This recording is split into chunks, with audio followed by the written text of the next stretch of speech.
You ever pull into a place, and the second you step out of the car, something in your gut twists? Like your body knows something your brain doesn't, whispering, "Don't go in there." That was me. Last summer, I'd been driving all day, just me, the road, and the occasional bad cup of coffee keeping me alive. The sun had long since dropped, and I was pushing through that dead stretch of highway where nothing looks different. Mile after mile of blacktop, trees, and the occasional dead deer on the shoulder. The radio had turned into static hours ago. I'd burned through every playlist I had saved, so I just sat in silence, the hum of my tires sounding almost hypnotic. You ever get so tired you feel your vision blur around the edges? Like your body is still going, but your brain is 3 steps behind? That was me around 11:20 at night, hands heavy on the wheel, eyes stinging, my head nodding against the window every few minutes. I told myself I'd push through. Just one more hour. But deep down, I knew if I didn't stop, I was gonna doze off at 70 miles an hour and never wake up. And that's when I saw it, a flickering red glow bleeding through the trees. Neon letters sputtering against the night sky. Lakeview Motel. Except there wasn't a lake. Hell, there wasn't even a ditch with water in it. Just flat highway and dark woods stretching forever. Still, my body reacted before my brain. I pulled off the road. Tires crunched against gravel as I coasted into the parking lot. The place looked like it had been built in the 60s and never touched again. One long building with 8 doors lined up in a row, all facing the lot. A single street lamp buzzed overhead, throwing down a sickly yellow light that barely reached the far end. Next to it, a Coke machine hummed loud enough to drown out my engine, like it was struggling to keep breathing. There were maybe 5 cars scattered around, all dark, all empty. I killed the engine and just sat there for a moment, gripping the wheel. Something about the silence felt wrong. It wasn't peaceful, it was expectant, like the night was holding its breath. But I was too tired to care. I grabbed my wallet and trudged toward the office. It wasn't even a proper building, just a little booth with a yellow light spilling out of the window. The second I stepped inside, the smell hit me. Cigarettes, sweat, and underneath it, this sharp chemical tang, like someone had drowned the place in cheap cleaning spray, but couldn't cover the rot underneath. Behind the counter sat a man, heavy set, mid-60s maybe, with thinning gray hair plastered to his head. His skin looked tired, like it had been sagging for years. His eyes stayed glued to a tiny TV in the corner, the screen flashing with some late-night game show. I cleared my throat. You got any rooms?" He didn't even look up, just mumbled, "Cash or card?" I handed him my card. No greeting, no small talk. He swiped it with a grimy hand, shoved a key across the desk. Not a key card, a real metal key with a cracked red tag dangling from it. Room 6, no directions, no warnings, just silence, broken only by the buzz of the Coke machine outside. I told myself it was fine. I was imagining things, just exhaustion messing with me. I walked down the row of doors, counting them under my breath. 4, 5, 6. My door.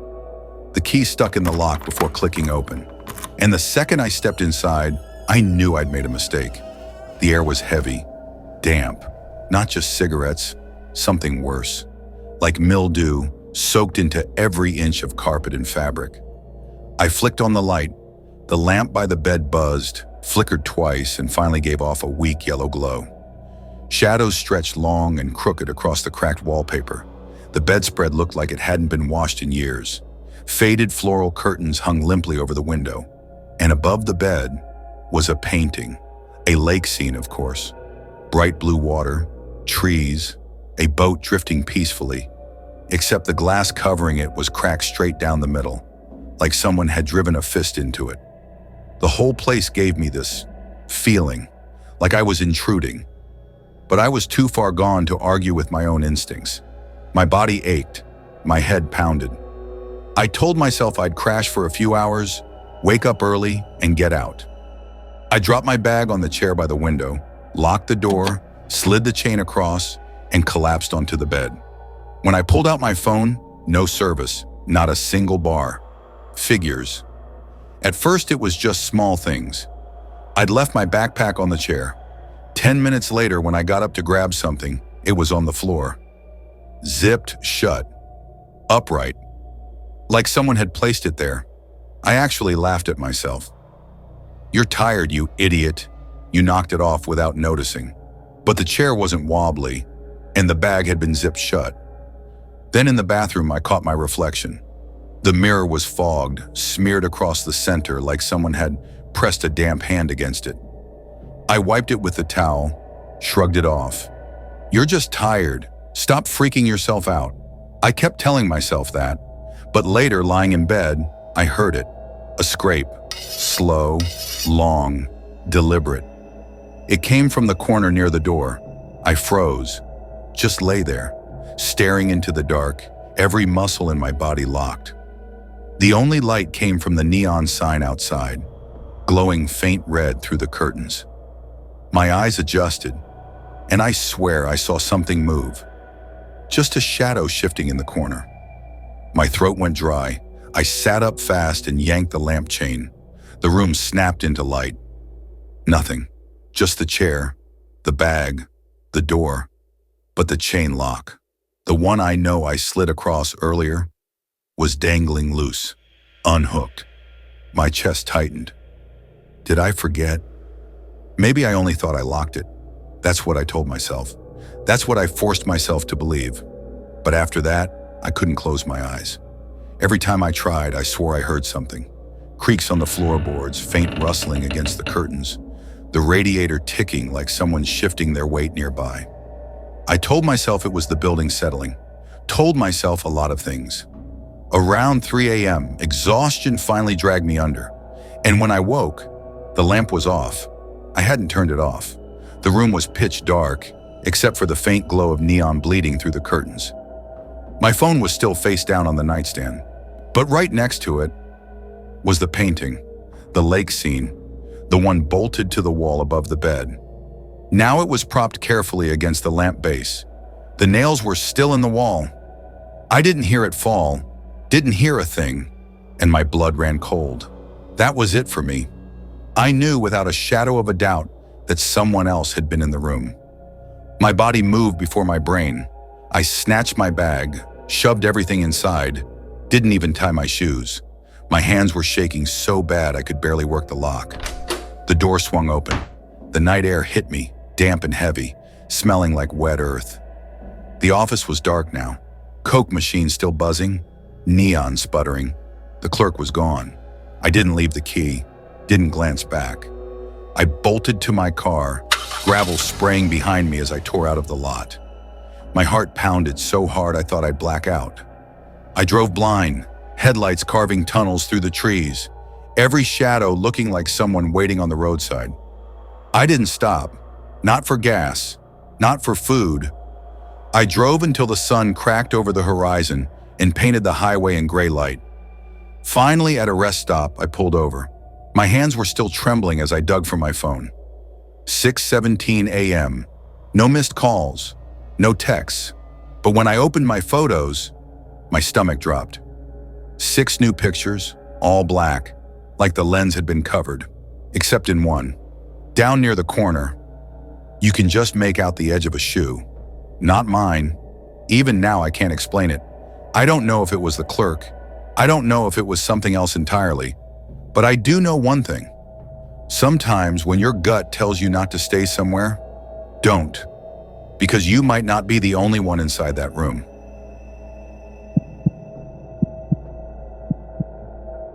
You ever notice how road trips always sound way more fun in your head than they actually are?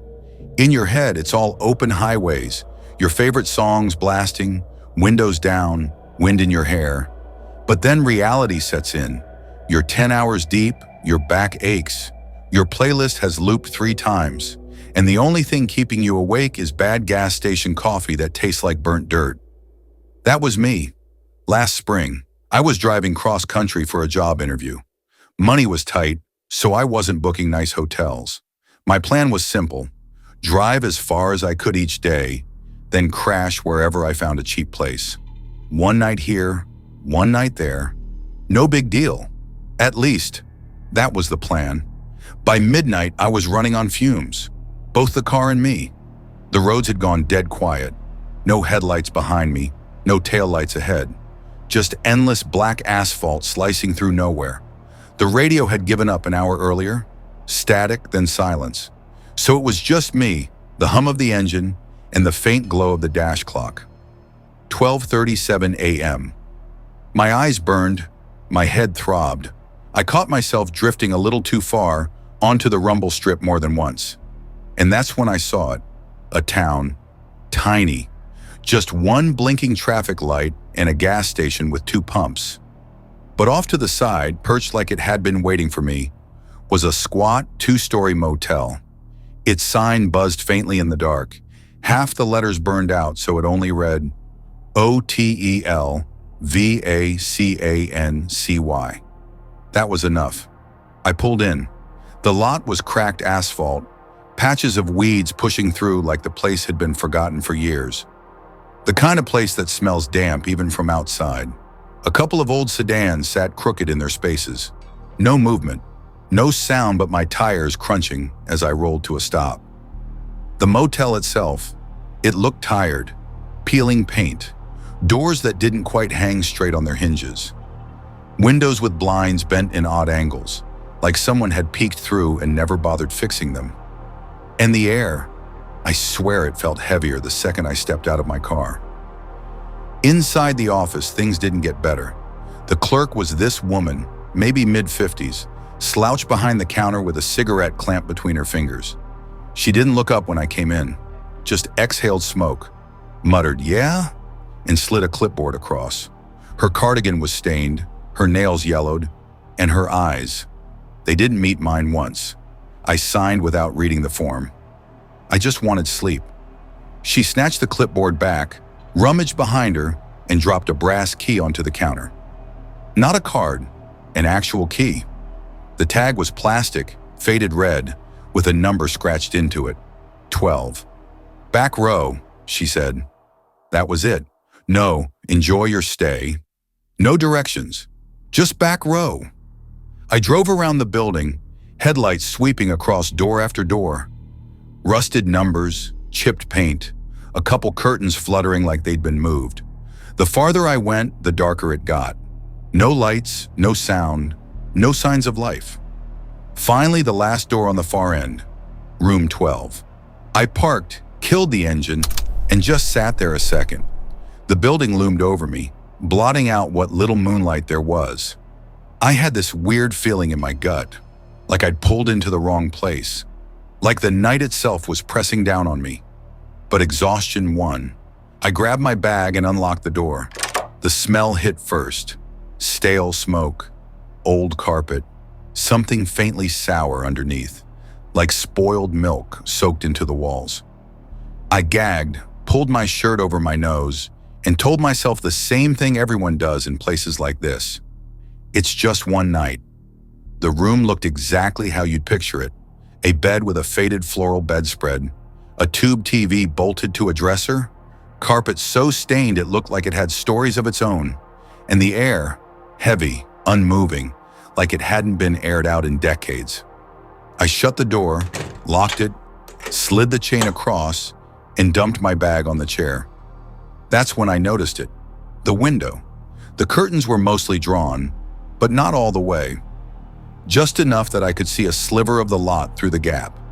And in that sliver, standing perfectly still, was a man, hands in his pockets, facing my room. At first I thought maybe it was just a shadow, but I leaned closer. Nope. A man. Right by the ice machine. He wasn't moving, wasn't smoking, wasn't doing anything at all. Just standing there, staring. My throat tightened. "Okay," I whispered. "Maybe he's just waiting for ice." But a minute passed, then another, and he never moved. Finally, I yanked the curtain shut. Heart hammering, I told myself I was being ridiculous. Long day, overtired, seeing things, but 5 minutes later I couldn't resist. I peeked again. He was still there. Same exact spot, same exact stance. Facing my window, I whispered to myself, "Don't freak out, don't freak out." I turned on the TV just for noise. Some late-night infomercial was blaring about knives that could cut through steel. I sat on the bed, eyes locked on the flickering screen, pretending it was fine. Then came the knock. 3 sharp raps on the door. I jumped so hard my chest hurt. I froze, didn't breathe, didn't move. Another knock. Louder. "Hey!" a man's voice said. "You got the time?" My entire body screamed, "Do not answer." So I didn't. I stayed frozen, every muscle locked. Silence. I counted in my head. 30 seconds. A minute. Nothing. Finally, I crept to the window. Slowly, carefully, I peeled the curtain back just an inch. Empty. The space by the ice machine was empty. But my heart wouldn't slow down. I didn't sleep, not even close. I shoved the chair against the door, like that was gonna stop anyone. Sat on the bed with the lights on, TV buzzing, ears straining for every creak and shift. The hours dragged. Every so often, I swore I heard something. A soft shuffle outside the door. The faint click of metal, like someone testing the handle. Once I thought I heard breathing through the vent. By 5:30, when the sky was just starting to turn gray, I couldn't take it anymore. I packed up, grabbed my bag, and cracked the door open. The lot was empty, damp, quiet. Relief washed over me, until I looked down. Right there on the ground in front of my door was a matchbook, old, red, the kind motels used to give out for free. Without thinking, I picked it up, flipped it open. Inside, in neat block letters, someone had written, "I like room 12." My stomach dropped. I didn't even check out, just bolted. Bag in the car, engine roaring, gravel spitting behind me. I drove until the sun was high, 2 towns over, before finally pulling into a gas station. My hands were still shaking as I popped the trunk for a drink. And that's when I saw it. Another matchbook. Same red, same old style.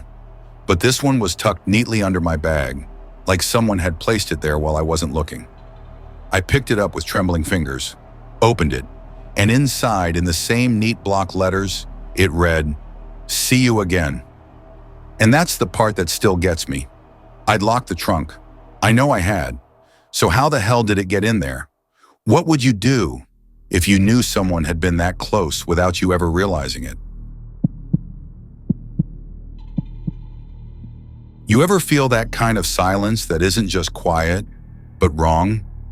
Not peaceful, not calm, just heavy, like the whole place is holding its breath.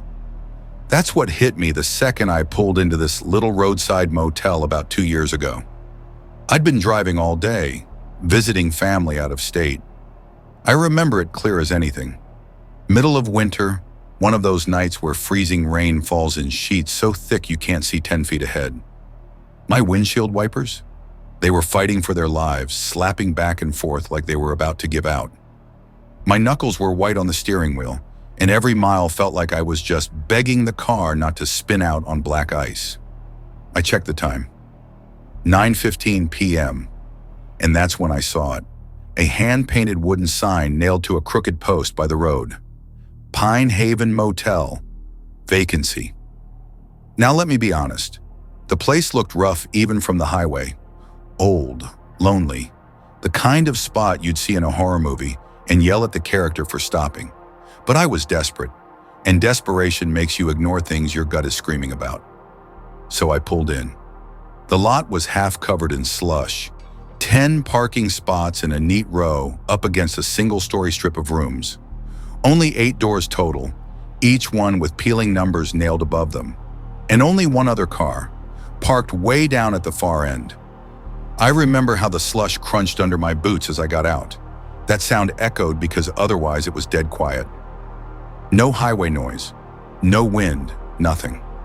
The office looked like a converted storage closet, just wide enough for a little counter and a bell. I stepped inside, dripping water everywhere, and rang the bell twice. That's when a man shuffled out from the back, thin, late 40s maybe, patchy beard like he'd been trying to grow one but gave up halfway. His eyes were red, bloodshot, like he hadn't slept in a week.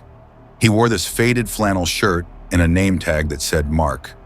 Except the R had been scratched out. He didn't say hello, didn't smile, just slid this guest book toward me with a cheap pen. His voice was flat, like he was reciting the only line he knew. Cash only. Fine. I had some crumpled bills in my wallet, handed them over. He counted them slow, then slid me a key. Old brass, heavy, cold, like it hadn't been touched in a long time. The tag was hand-carved. Room 3. I tried making small talk. Busy night? I asked, and he just stared at me. Blinked once. Then he said real slow, "Only 2 of you tonight?" 2 of us. That's when I felt it. That wrong silence. I stepped back outside into the sleet, glanced down the row of rooms. Every window was dark, except one. Way at the far end, a faint yellow glow behind the curtains. That must have been the other guest. My boots crunched as I found room 3. Unlocked it with that cold brass key. Inside, it was warmer than outside, but not by much. The old heater in the corner rattled like it was coughing its last breath. The air smelled faintly of pine cleaner, way too strong, like they dumped half the bottle on the floor to cover up something worse. The layout was standard. One sagging bed with a faded floral bedspread, a nightstand with a sticky lamp, a desk. TV bolted high on the wall, curtains drawn over the single window. Except the curtains didn't face the lot, they faced the woods. And those woods, they weren't just dark, they were black, like staring into a wall of nothing. I tried to shake it off, dropped my bag, peeled off my wet jacket, sat on the bed scrolling through my phone. No Wi-Fi, barely 1 bar of service. My battery already at 23%. Whatever. I figured I'd crash early, but around 11 o'clock, I heard it. A knock, not on the door. On the wall, 3 soft taps. I froze, frowning. Room 2 should have been empty. Mark said only 2 guests tonight, me and the person in room 8. So who the hell was knocking? I tried to laugh it off, knocked back once, just to see. Silence, the kind that makes the hairs on your arms rise. I told myself it was nothing. Pipes, the heater shifting, old building noises. But then, about 20 minutes later, another sound. This time from the window. Fingertips. I swear to you, fingertips brushing against the glass. Slow, long, dragging. My stomach dropped. The curtains were thin. My lamp was on, which meant whoever was out there, they could see me. I killed the lamp instantly, sat there in the dark, every muscle in my body locked. My heart was pounding so loud it drowned out everything else. And then I heard it, a laugh, low, drawn out. Right outside the glass. Not loud, not threatening, just amused. Like whoever it was, they thought this was funny. I didn't move, didn't breathe. Minutes crawled by. 5, 10, 15. Finally, I worked up the nerve to peek. Just an inch of curtain. But outside, nothing. Just the black wall of trees. I stayed awake the rest of the night. Sat on that bed, phone clutched in my hand, watching the curtains. Around 3:30 in the morning, I heard footsteps, not outside, inside, in the hallway, slow, bare, the kind of steps that slap against old linoleum, and they stopped. Right outside my door, I held my breath. My hand hovered over my dead phone, like I could do anything with it. Call who? The steps stayed there, for what felt like forever. Then, they moved, down the hall, toward room 8. The other guest.